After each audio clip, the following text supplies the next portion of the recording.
I'm Matt Levin. I'm a reporter with Marketplace, and I will be trying to answer some commonly searched questions. That's one I can't answer. Monetary policy involves the Fed. Monetary policy involves the amount of money that's actually circulating in the economy. So when we talk about interest rates, when we talk about quantitative easing, that's monetary policy. That's J-PAL. Fiscal policy is taxing and spending, right? So that's the federal government, that's really Congress. There's usually a lot more yelling involved in fiscal policy. So that's the child tax credit, that's buying tanks for the military, that's an income tax increase. All of that is fiscal policy. Those are the two main divisions of economic policy. Both involve yelling. I'd say the fiscal policy involves more yelling. Should you ask for a raise because of inflation? Yes. Yes, obviously it'll depend on your personal circumstances, but fundamentally, inflation, which was running, I think, last month about 8.5%, what that means is if you're making the same amount of money now that you did last year, you're making 8.5% less. It's math. That's inflation.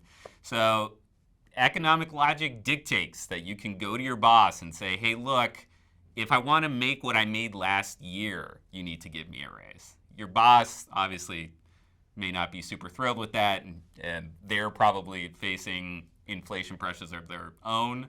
But yes, you can and should probably ask for a raise because of inflation. If you, though, and everyone else at your office and everyone else in the economy ask for a raise, that actually might contribute more to inflation, because once you got that money, you'd probably spend it. That's more demand for a limited supply of goods. So the chair of the Fed, J-PAL, he'll never say it out loud, but he probably doesn't want you to ask for a raise, even though it makes sense for you to do so. Why is crypto bad for the environment? Okay, so not all crypto is the same. Some crypto is worse for the environment than other crypto, as if you go on crypto Twitter, they will definitely tell you.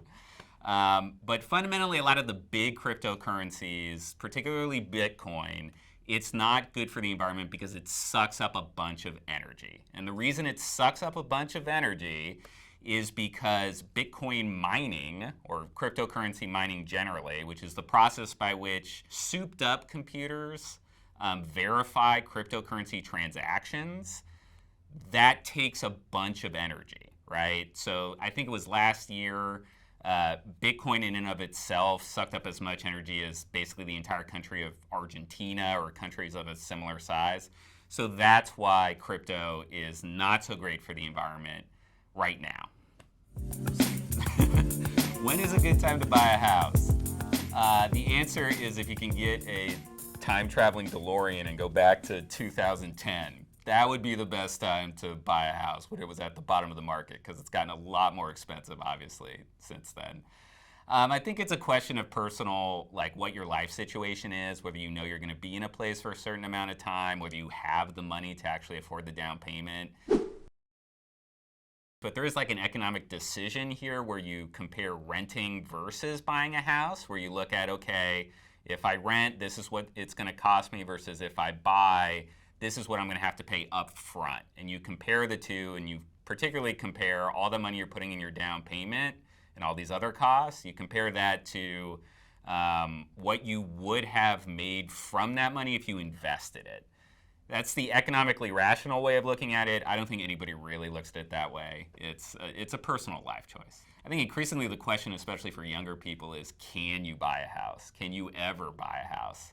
Which is a question that I don't think older generations had to deal with as much. Why do landlords ask for bank statements? Because they want to make sure that you can afford the rent.